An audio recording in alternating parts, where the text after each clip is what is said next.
নমস্কার বন্ধুরা, নলেজ পাওয়ার ইউটিউব চ্যানেলে আমাদের সকলকে স্বাগত জানাই। এই কিছুক্ষণ আগেই আমাদের পিএসসি মিসেলেনিয়াস পরীক্ষা শেষ হয়েছে। তোমরা কীরকম পরীক্ষা দিয়েছো, কীরকম কী কত অ্যাটেম্প্ট করেছো সেটা অবশ্যই তোমরা আমাকে কমেন্টে জানাও। কোশ্চেনের কীরকম লেভেল হয়েছে সেই লেভেল অনুযায়ী কোশ্চেন হয়েছে কি মডারেট, ইজি টু মডারেট লেভেলের কোশ্চেন হয়েছে। এই কোশ্চেন অনুযায়ী কীরকম আমাদের কাট অফ যেতে পারে এটা আমাদের একটুখানি আলোচনা করব। তবে আমরা দেখে নিচ্ছি এটা কিন্তু কোনোভাবেই অফিসিয়াল কোনো কিছু না। এটা করার কারণ হচ্ছে কি তোমরা কিন্তু এই যদি তোমাদের এর আশেপাশে যদি নাম্বার থাকে তাহলে তোমরা কিন্তু প্রিপারেশান করতে পারবে পরীক্ষার জন্য, মেন্স পরীক্ষার জন্য। মেন্স পরীক্ষা এটা কিন্তু অনেক ডিফিকাল্ট, তাই তোমরা মনোবল পাবে, তার জন্যই আমরা এটা করছি। আমাদেরকে এটা করার আগে আমাদেরকে একটা জিনিসকে দেখে নিতে হবে যে আমাদের 2018 সালে পিএসসি মিসেলেনিয়াস পরীক্ষার প্রিলিমস পরীক্ষায় কাট অফ কত ছিল। পিএসসি পরীক্ষাতে জেনারেল স্টুডেন্টদের জন্য কাট অফ ছিল হচ্ছে কি 103। কাদের জন্য ছিল সেটা হচ্ছে কি জেনারেল স্টুডেন্টদের জন্য ছিল। আচ্ছা, এবার হচ্ছে কি ওবিসি এদের জন্য ছিল হচ্ছে কি 99.33, আর ওবিসি বিদের জন্য ছিল হচ্ছে কি 103.33, মানে সেম কাট অফ ছিল কাদের সাথে, ওবিসি এদের সাথে। আচ্ছা, এসসিদের কাট অফ কত ছিল 96.67, আর এসটিদের কাট অফ ছিল 66.67। ঠিক আছে, তো এটা হচ্ছে কি আমাদের 2018 সালের কি কাট অফ ছিল সেটা আমরা দেখলাম।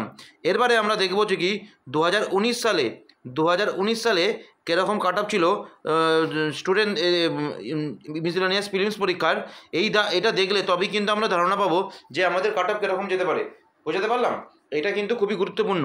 তারপরে আমরা বুঝতে পারবো যে এবারে আমাদের কীরকম কাট অফ হতে পারে।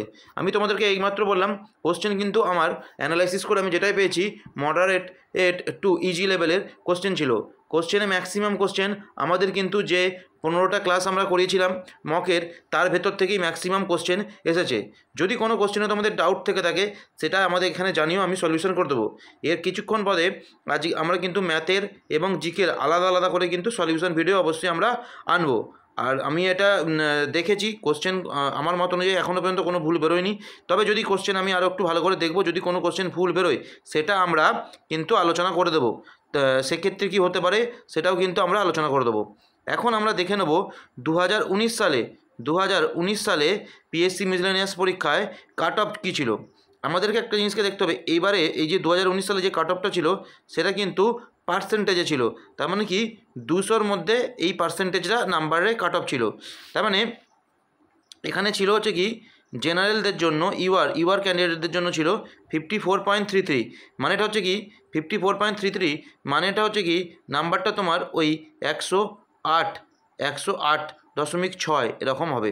ঠিক আছে, এসসিদের জন্য কাট অফটা ছিল 46%, 46.667।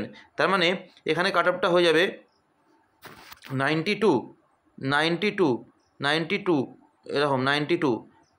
আর এসটিদের জন্য ছিল পার্সেন্টেজে ছিল হচ্ছে কত 34%। তার মানে আমার ছিল হচ্ছে কত, এসটিদের জন্য ছিল 68 এসটিদের জন্য। আর ওবিসি এদের জন্য ছিল কি, ওবিসি এদের জন্য ছিল 49। তার মানে এটা হতে পারে কি 98। কাট অফ ছিল কত 98 ওবিসি এদের জন্য। ওবিসি বিদের জন্য ছিল হচ্ছে কি 51.66, মানে ছিল কত 102। আর বাদ বাকি যেগুলো ছিল অতটা ইম্পর্টেন্ট নয়, এই জিনিসগুলোই আমাদের ইম্পর্টেন্ট। তার মানে আমরা এখান থেকে একটা ধারণা করলাম যে আগে একবারে হচ্ছে কি জেনারেলদের কাট অফ ছিল 104, আর একবারে কাট অফ ছিল হচ্ছে কি 108। তার মানে এখান থেকে আমরা এবার একটা অ্যাজিউম করতে পারি যে আমাদের এবারে সেফ স্কোর মানে কত কাট অফ যেতে পারে ম্যাক্সিমাম, সেটাকেই আমাদেরকে ধরতে হবে। তো আমরা এখানে একটা অ্যাপ্রক্সিমেট করেছি, তো সেটা আমরা দেখার চেষ্টা করব। আমরা বলেছি কি ইউআরের কাট অফ নিয়েছি আমরা, ইউআরের কাট অফ নিয়েছি কি আমরা 120। এইটা আমি এবার বলছি এটাকে কেন আমরা এরকম নিয়েছি, এর পেছনে ব্যাখ্যাটা কী আছে সেটাকেও আমাদেরকে দেখতে হবে এই জিনিসটা নেওয়ার। এই যে 120 হচ্ছে কি 120 মানে কি এক্স্যাক্ট 120, আমি এটা বলছি কিন্তু সেফ স্কোর 120 সেফ স্কোর। এখান থেকে তোমরা ±5 ধরে নাও, ±5 জেনারেলদের জন্য। ওবিসিদের জন্য আমরা কাট অফ যেটা অ্যাজিউম করেছি অ্যানালাইসিস করে যেটা বুঝেছি, আবারও বলছি এটা কিন্তু পুরোপুরি আমাদের নিজস্ব একটা মতামত, যেটা আমরা এখানে বুঝেছি।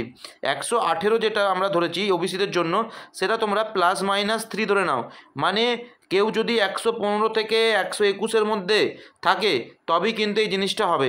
আচ্ছা, এসসিদের জন্য আমরা ধরেছি কাট অফ 113, এটা হচ্ছে কি +-5 ধরে নাও, +-5। আচ্ছা, আর এসটিদের জন্য আমরা ধরেছি কত, 105, এটাও তোমরা হচ্ছে কি +-5 ধরে নিও। এসটিতে কাট অফটা আরেকটু কম যেতে পারে, এটা 95ও যেতে পারে কাট অফটা, এটা এখন বলা যাচ্ছে না। কিন্তু এই যে জেনারেলের যে কাট অফ, ওবিসিদের কাট অফ এবং এসসিদের যে আমরা কাট অফ বললাম, এই তিনটে একদম 100% এইখানেই কিন্তু কাট অফটা থাকবে, এর থেকে কিন্তু বেশি কাট অফ যাবে না। ম্যাক্সিমাম আমরা যেটা দিয়েছি সেটা ম্যাক্সিমাম লিমিট দিয়েছি, +-5 তার মধ্যেই কিন্তু কাট অফটা থাকবে। তাহলে যাদের নাম্বারটা এর কাছে পিঠে থাকছে তারা কিন্তু অবশ্যই ভালো করে তোমরা প্রিপারেশান স্টার্ট করে দাও। কিন্তু পরীক্ষা কিন্তু মেন্স খুব বেশি দিন টাইম দেবে না, যদি রেজাল্ট বেরিয়ে যায় তার 1 থেকে 1.5 মাসের মধ্যে কিন্তু মেন্স পরীক্ষা হয়ে যাবে। তো তোমরা কিন্তু অবশ্যই ভালো করে মেন্সের জন্য ডেসক্রিপটিভ লেখা প্র্যাকটিস করো, ইংলিশের বাংলার এবং জিকে ডেসক্রিপটিভ যেটা থাকে এবং অবজেক্টিভ জিকে, এবং এর সাথে ম্যাথের যে ডেসক্রিপটিভ থাকবে 10টা কোশ্চেন 5টা কোশ্চেন, সেটাকেও কিন্তু তোমরা খুব ভালোভাবে প্র্যাকটিস করো। আর যদি কারোর কোনো বক্তব্য থাকে সেটা কমেন্ট সেকশানে জানিও, আমি অবশ্যই সেটাকে দেখার চেষ্টা করব। এরপরে আমরা একটা স্টুডেন্টদের ফিডব্যাক নিয়ে আর একটা আমরা সেফ স্কোর নিয়ে একটা ভিডিও আমরা আরও আলোচনা করব ডিটেলসে, সেখানে আমরা কোশ্চেনগুলোও আলোচনা করে দেবো যে কোশ্চেন কীরকম কী আসতে পারে। এটা জাস্ট একটা তোমাদেরকে বেসিক ধারণা দেওয়া যে তোমাদের কি করা উচিত এরপর। যাদের এর মধ্যে নাম্বার আছে তারা কিন্তু পড়াশোনা অবশ্যই স্টার্ট করে দিও। ভিডিওটি যদি ভালো লেগে থাকে অবশ্যই বন্ধুদের মধ্যে লাইক, শেয়ার এবং সাবস্ক্রাইব করে দিও। Thank you.